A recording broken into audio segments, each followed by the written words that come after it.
পুনর্বাসন কর্মসূচির আওতায় আজকে আমাদের নকলা উপজেলায় মাঝে ক্ষুদ্র এবং প্রান্তিক কৃষকদের মাঝে আমরা সরিষা এবং শাকসবজি বীজ বিতরণ করব। এছাড়াও আমাদের এই 24-25 অর্থ বছরের প্রণোদনা কর্মসূচির আওতায় হাইব্রিড বীজ বিতরণের বরাদ্দ এসেছে। আমরা নকলা উপজেলায় প্রায় 4300 জন কৃষকদের সরিষা 4300 জন কৃষকদের শাকসবজি বীজ প্রদান করব, 6300 জন কৃষকদের সরিষা বীজ এবং সার প্রদান করব এবং 6500 জন কৃষকদের আমরা হাইব্রিড বীজ প্রদান করব। তো আজকের এই অনুষ্ঠানে আমরা উদ্বোধন করব। আমরা আজকে শুধুমাত্র গণপতি ইউনিয়নের কৃষকদের মাঝে বিতরণ করব। আমরা পরবর্তীতে সময় করে শিডিউল দিয়ে আমরা অন্যান্য কৃষকদেরকেও বিতরণ করব।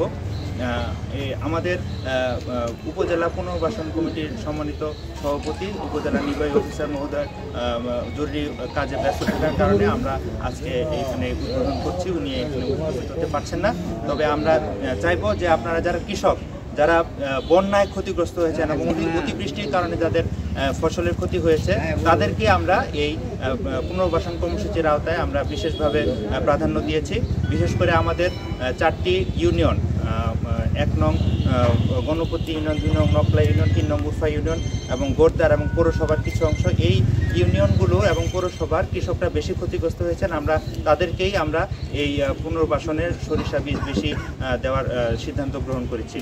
আপনাদের কাছে আমার অনুরোধ থাকবে যে আপনারা সরিষাটা সঠিক সময়ে বীজ বপন করবেন এবং এই যে সার এবং বীজ এগুলো নিয়ে আপনারা নষ্ট করবেন না। এটি সরকারি সম্পত্তি এবং আমরা উপজেলা থেকে এবং জেলা থেকে আমরা সবসময় মনিটরিংয়ে থাকবো যে আপনারা এটি নিয়ে আসলে কতটুকু উপকৃত হলেন এবং এটি আমরা রিপোর্টও পাঠাবো। সুতরাং এটি কিন্তু সবসময় আমাদের মনিটরিংয়ের মধ্যে থাকবে।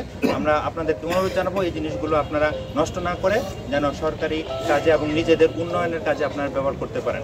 আমি আর বেশি কথা বাড়াচ্ছি না। আমি 5 জন কৃষককে দিয়ে সরিষা বীজটি আমরা উদ্বোধন করতে যাচ্ছি। ওয়ালিউল্লাহ বীজ চান আপনারা? ভাই আরিফ, মানে হাতায় এই ব্যানারটা একটু টান করেন। কি খুশি না নাকি? খুশি না হলে হাত